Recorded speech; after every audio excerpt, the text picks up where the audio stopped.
If you clicked on this video, I'm guessing the chances are either you or someone close to you suffers with gout. If so, then the information I'm about to cover could be of real benefit to you as we go through 17 potential triggers for a gout attack.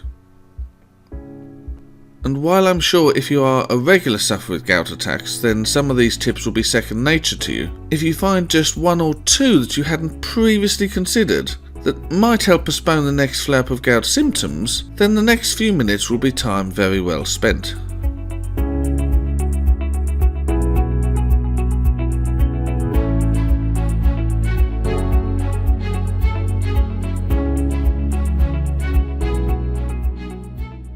Good morning, good afternoon, good evening, wherever and whenever you are watching.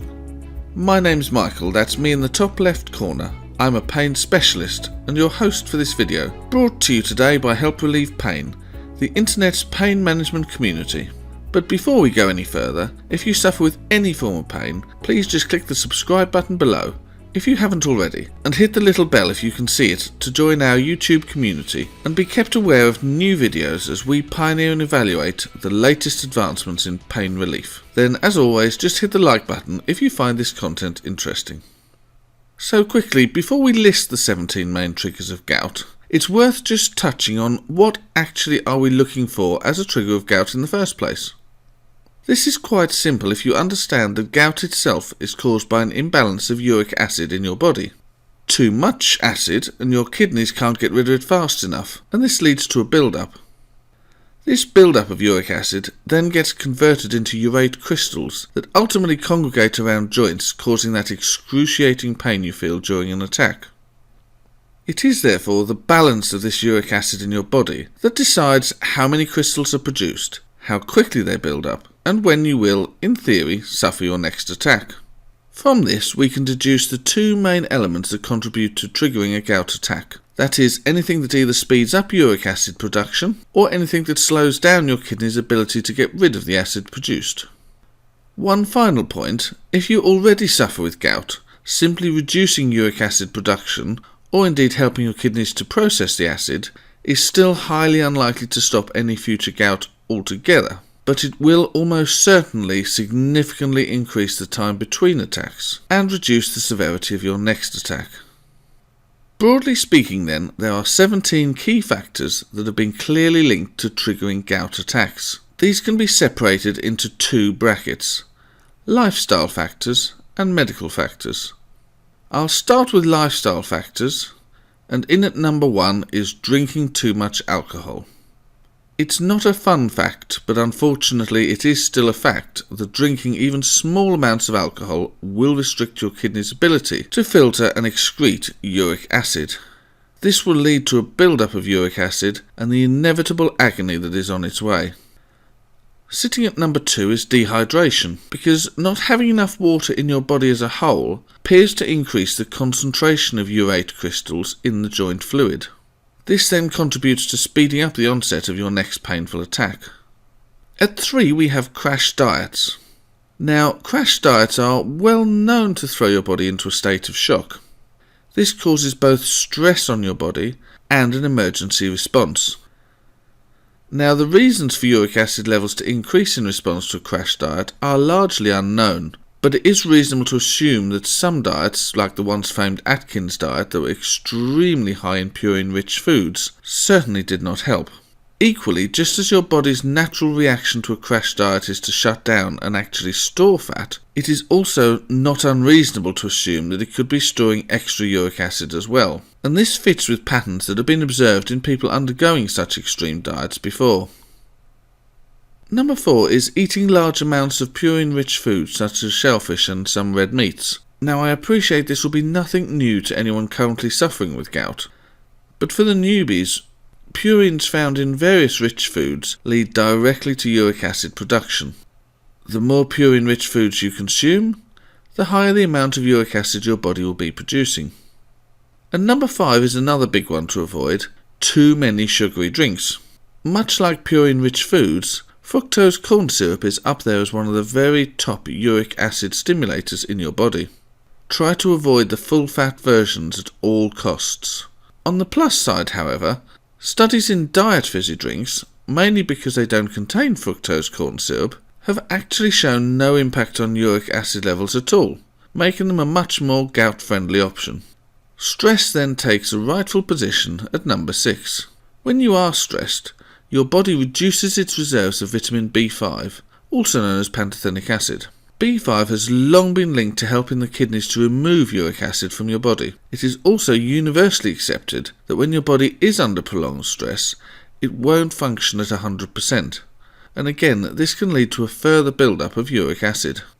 At 7 is extreme weather changes.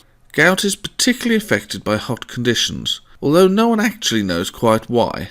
It is thought it may be linked to a combination of dehydration and heat sensitivity, but this doesn't explain why people in hotter climates are more affected by gout.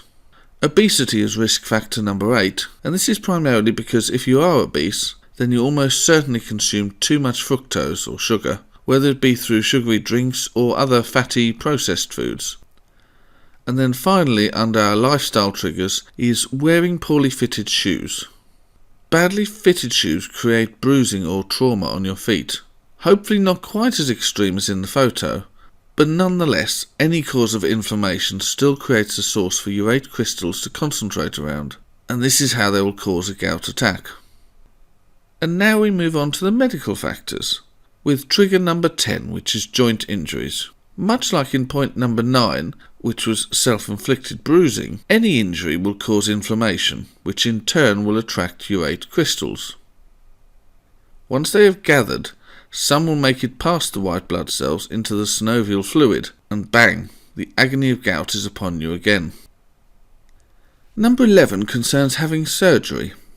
Now, most surgeries have an extremely important purpose, be it to save your life or to improve it.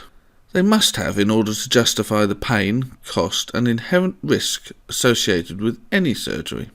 Gout therefore is, and probably always should be, an afterthought to this. However, for gout sufferers, the effect of surgery, particularly of the inflammation, and during your recovery, is frequently made more painful because of the onset of a gout attack. Chemotherapy is number 12.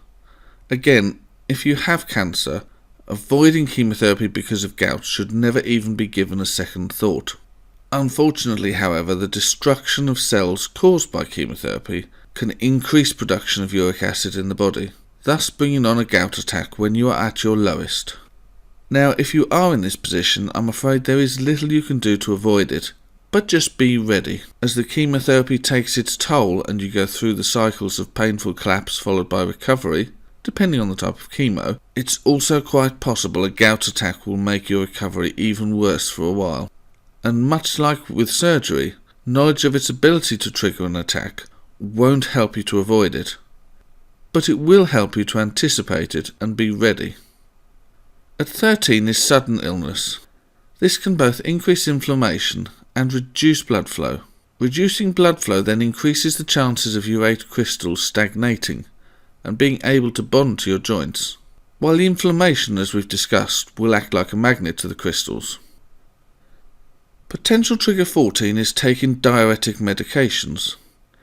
These are typically used for leg swelling, heart failure or high blood pressure, but unfortunately one known side effect is that they will decrease your kidney's ability to remove uric acid. At 15 is taking the drug Cyclosporin. This is rare as it is mostly used for organ replacement or Crohn's disease, but again it has a named side effect of decreased renal urate clearance. Then at 16 is infections, which again ultimately lead to trauma in your body, and the trauma to inflammation, which attracts the urate crystals. And finally number 17, arsenic. Now I appreciate that probably sounds ridiculous, since of course arsenic will kill you in normal amounts, but there is very small amounts of arsenic in pesticides and fertilizers, as well as now being found naturally in many of our shellfish.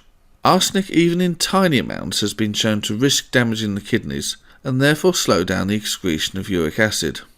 Eat a substantial amount of shellfish then, and not only will you be swamping your body with purines that create uric acid, but you will also be damaging your kidney's ability to remove the acid.